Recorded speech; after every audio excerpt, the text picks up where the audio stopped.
a message for you to help you get settled in on your first night. Let's talk about the phone guy. Now, if you've recently came into the series, you might have heard this name in passing or saw this character featured in fan art or fan fiction without full context of where they came from. You might be surprised to know that there was a time when the phone guy was one of the biggest human characters in Five Nights at Freddy's.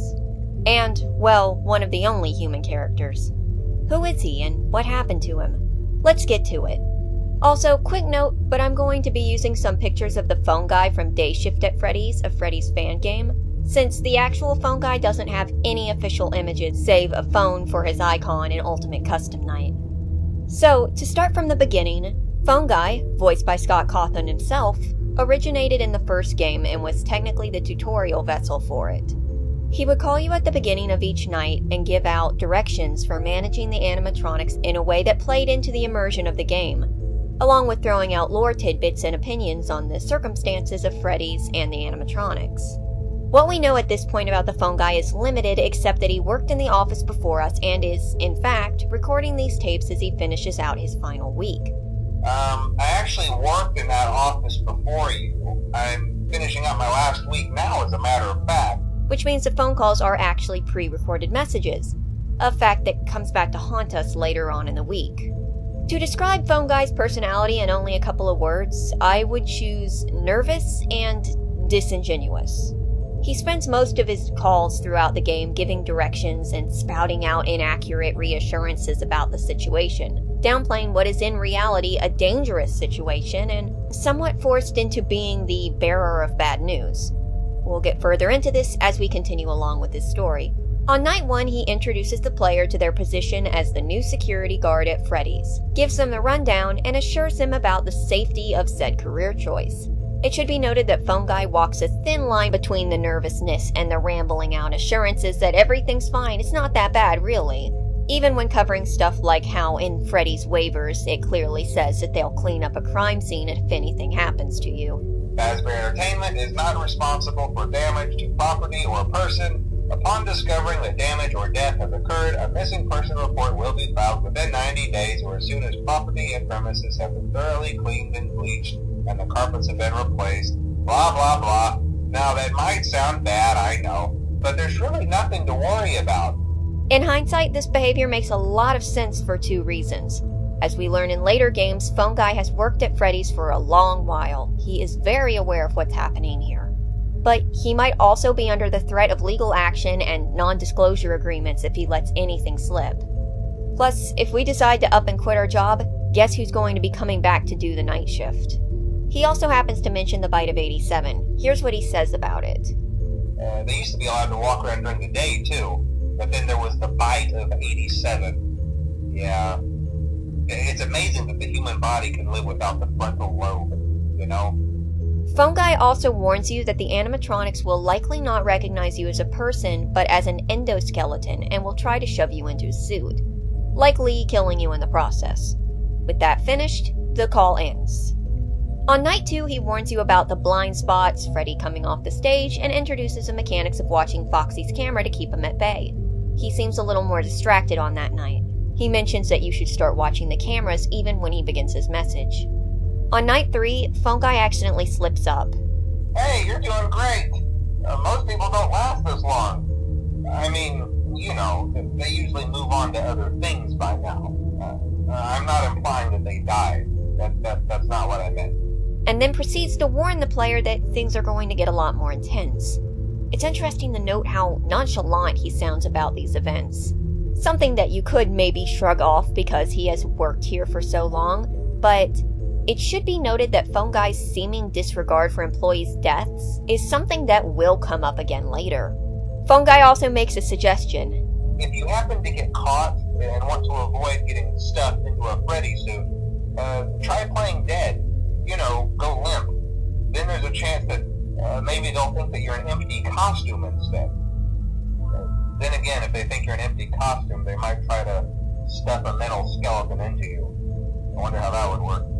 Yeah, never mind. Scratch that. It's best just not to get caught. Night 4 is when a terrible fate befalls the Phone Guy. A frightened and increasingly anxious phone guy leaves a message where he congratulates the player before admitting that it hasn't been a great night. He leaves one cryptic request. Hey, listen, I may not be around to send you a message tomorrow. It's been a bad night here for me. I'm kind of glad that I recorded my messages for you. When I did. Hey, do me a favor. Maybe sometime you could check inside those suits in the back room. I'm going to try to hold out until someone checks. Maybe it won't be so bad. I always wondered what was in all those empty heads back there. You know. Oh no. And then he's gone. On night 5, the message that greets the player is a scrambled up recording of a passage from the autobiography of a yogi. If I may read this for you, it says this. Note that there are some words omitted from the original passage. I will be reading it as it was in the game itself. It is lamentable that mass agricultural development is speeded by fuller use of your marvelous mechanisms. Would it not be easily possible to employ some of them in quick laboratory experiments to indicate the influence of various types of fertilizers on plant growth? You are right, countless uses will be made by future seldom knows of contemporaneous, the joy of creative. And yes, this is where the frequently referred to Fnaf term, the joy of creation, actually originated from. Even though, as heard in this passage, this was technically a mistranslation, being joy of creative, with the cut word afterwards being services, joy of creative services. But setting that aside, let's get back to the tragic nature of the phone guy. Admittedly, it is no shock why someone would attach to this character. Some poor, nervous schmuck who got stuck finishing up the last week in an obviously dangerous job, the only human voice the player can relate to, and then dies in such a sudden and unescapable fashion. The tragedy is the fact that it has already happened. Sure, we can run into the back and check the suits, but it's already been a week since then, or maybe even more. His chances are slim to none, and there's nothing we can do. As such, Phone Guy got a strong following, so it's not quite surprising that he returned in the next game, which was a prequel to Fnaf 1. Unlike the rundown Freddy's of Fnaf 1, Fnaf 2 took place in a just-opened pizzeria at the prime of its life. In 1987. Ah yes, what a fantastic year. But the pizzeria isn't the only thing to have changed. Phone Guy comes off a little differently in this game, himself. He comes off a bit more direct. He still tends to ramble, but seems much less nervous as he rattles out your tasks for the night. If Phone Guy from Fnaf 1 is a schmuck in the same position, Phone Guy from Fnaf 2 is a schmuck slightly above your pay grade, and is delivering your directions over a phone-bound recording. Like before, he explains the changed mechanics. On night 2, Phone Guy opens up a little more, specifying that Foxy is his favorite and he doesn't like the puppet, and explaining how both work. Not too terribly notable, but it is something. On night 3, Phone Guy retells the story of the Mangle before assuring the player that the rumors going around about Freddy's aren't true. It's not immediately clear if he was told by someone to say this, but his wording, especially towards the end of it, sounds a lot like PR speak, so he might have been directly told by upper management to tell the other employees this. It should be noted that we're not sure what position Phone Guy holds at Freddy's. There's no evidence, but his way of saying our establishment, welcome to your new job, let's get you started on your new career path, and his reliance on PR speak makes me believe that he might have been the manager or assistant manager of the location. Again, no confirmation, but we'll get back to that later. Night 4 is when things at Freddy's go from semi-stable to borderline lawsuit as the Phone Guy mentions an investigation going on. He doesn't say what the investigation is. I have some ideas, but this is a Phone Guy video, so let's instead focus on the water under the bridge, don't look at the animatronics and the eyes approach. On night 5, we learn that the building is on lockdown and the former daytime security guard has unexpectedly left his position. Phone Guy assures you that you just have one more night. And then night 6. Freddy's is closed down, someone used a spare yellow suit, none of the animatronics are acting right, and we have a birthday tomorrow. And if the place eventually reopens, he will probably be taking the night shift. In contrast to Fnaf 1, Phone Guy's place has leaned much further into being a deliverer of lore upon the player. But we see a little about him too. Mostly by looking at the differences between Fnaf 2 and 1, we can see the change in how the Phone Guy treated his job. Specifically because, from how I'm seeing it, he likely got demoted due to whatever went down in Freddy's between these tapes. But that's still not the end of his story, because we get to hear his voice again. Phone Guy's tapes return in Fnaf 3, at least leftover training tapes that he recorded for the wearable spring-lock suits. He is not the only voice we hear over the phone in that game, but we'll get into that later.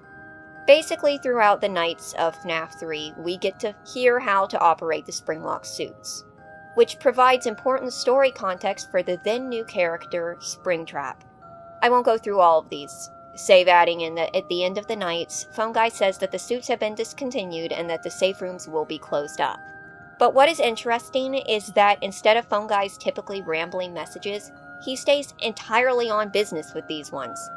There's few, if any, mentions of his own opinions or extra details, instead sticking directly to the script as he reads out exactly what must be said.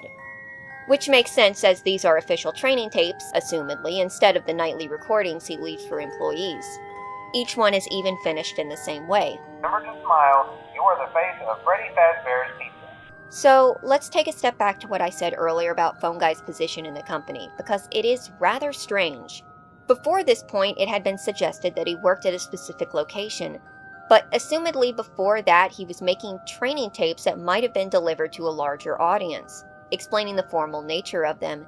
It is possible that the phone was initially in an even higher position in the company, or perhaps worked close enough to the core restaurant that he was in the middle of where the suits started to be used. I find it weird that Phone Guy doesn't know about Fredbear's Family Diner at all, when it couldn't have been closed more than 5 years ago, according to Fnaf 4 and ignoring the retcons. And he's been around long enough to see the suit animatronics being used in action. When taking this into account, there definitely feels like there might be something sketchy about the Phone Guy. But alas, we will never know, because save a cameo, this was his last appearance. In Fnaf 4, you can hear the Phone Guy's distorted call in the ambiance at times. What this means is unclear, because we don't know if this was supposedly some kind of hint, or if this was just reused audio distorted to sound creepy. Technically, the Phone Guy's recording appears in Ultimate Custom Night, but considering that they are verbatim, there's not really enough to suggest this is the spirit of Phone Guy, or simply an outside force parroting it. And that's the full story of the Phone Guy. Well, not the full story. If I may step into the speculation side of things, we probably need to discuss another Orville elephant in the room. There was an extremely popular theory that you probably know about that believed Phone Guy was the purple guy. Obviously debunked, well, sort of. Like, if you look at the first 4 FNAF games on their own, the evidence holds up extremely well that the phone is the purple man. If I can lay out the evidence in a lackadaisical manner so I don't really have to delve too intensely deeply into it, he holds some sort of a higher position in the company, he is present for all major time periods of Freddy's, he knows how to use the spring lock suits, he likes Foxy, which could be a hint towards the Foxy Go minigame where the purple man is smiling outside of Foxy's curtain. He doesn't like the puppet, which could be a hint towards the Follow Me minigame, where Freddy follows the puppet, assumedly to the purple man, until the purple man takes him out. He shows a surprising amount of apathy towards others' risk. He blows off the danger, only showing nervousness when he himself is in danger. We know someone who wasn't the purple man was accused and possibly arrested for some of the children's disappearances. That was likely the Day Guard. Also, the Phone Guy was present in the FNAF 1 pizzeria around the same time that the purple man attacked the animatronics. Though that hint is a little murkier. In fact, that's the hint that led to the popular mic trap theory. One thing to note is that it is believed that Springtrap, or the Spring Bonnie suit, was sealed up when Phone Guy said the safe room was, but that's actually not the case, as the purple man is accessing the safe room long after this. Though, one of the things that makes me think that this theory might have been true and might have just changed over the years, Phone Guy was a prevalent and reoccurring character in the FNAF games, a character who just happened to all but disappear at the same time that William Afton was introduced into the game series. I mean, think about it. Even though the Phone Guy died in the first game, he appeared in a cameo in every single game up to the so-called final chapter that then became FNAF 4. And then he all but disappears the second that William Afton comes in. William Afton is a significant jump from the old Purple Man, having his own MO and expanded lore, William's first mention was in Sister Location. This was where he got a name, a voice, and where he went from child serial killer to super genius technician mastermind. I can't prove that this was the case, but I do have a feeling that there might have been a switch here. Or perhaps with the jump into the new phase of Fnaf, there was just no way to justify more phone tapes. That's also possible. And that was the end of the phone guy. Nowadays, he seems like a relic of the distant past when FNAF was in its infancy, only remembered through fanfics, fan art, and Day Shift at Freddy's. Now, I know I was sort of all over the place explaining, so let me do a quick recap. The phone guy was a former worker at Freddy's who worked there over the lifespan of a couple of restaurants. While we don't know what position he held, it initially was something higher than the typical night guard, but as the business closed and more controversy began to weigh down Freddy's, we eventually find him filling a role that he has seen filled for years. He knows the dangers of this job, but he's the only one who can fill it, and he has 1 week left. He won't make it to the end of it. But this isn't where the video ends, because though the phone is gone, that doesn't mean his position wasn't filled by someone else. Remember I mentioned a second voice in FNAF 3? Well, on the first 2 nights of FNAF 3, we are introduced to Phone Dude. At least, that's the name that's been coined by the community. Phone Dude, also voiced by Scott, is yet another little helper on the phone line. This one with a surfer dude type accent and a much more optimistic disposition. The player's first night is apparently not Phone Dude's first message, but he still provides the outlines of your job to you. Unlike the original phone guy, Phone Dude's long-windedness is not due to anxiousness, but due to how excited he is about the Fazbear Fright attraction, listing off all the props they found, even when they're things like drawings and paper plate crafts. But that's nothing compared to how excited he gets on night 2 when he reveals that they found a real one. Hey man, okay, I have some awesome news for you. First of all, we found some vintage audio training cassettes. Dude, these are like prehistoric. I think they were like training tapes for like other employees or something like that. So I thought we could like have them playing like over the speakers as people walk through the attraction. Dude, that makes us feel legit, man. But I have an even better surprise for you. You're not gonna believe this. We found one. A real one. Alas, once Phone Guy's tapes take over, there's no more messages from Phone Dude. So what happened to him? Well, there's not really any indication what happened after this. Springtrap could have gotten him, he could have been too busy to message, or maybe there's just not an in-lore explanation. Either way, that's the end of the Phone Dude. Do I think Phone Guy should have gotten more? It kind of depends. I think he had a good run, but part of me feels like it would have done the and his story well if there had been at least one last hint or final closure to wrap up his tale. A bookend, maybe. Not required, but imagine if in one of the games there was a message detailing this nervous manager who used to work at the old Freddy's. Maybe give him a name. He doesn't need it, but you know, it's something. Phone Dude is pretty fine. He doesn't have much time, but that's because his role was pretty minute. For what I got, I thought he was pretty neat, and ironically enough, I wouldn't be disappointed if this is just where we left him. So, that's the end of the phone line, right? Well, actually it isn't. There's someone else left. But since this video has taken so long, and because of the nature of her story, I'm going to make that into a separate video. Thank you for watching, and I hope you've been a little more enlightened on the situation of the phone guy. Next time, we will be taking a look at the Tape Girl.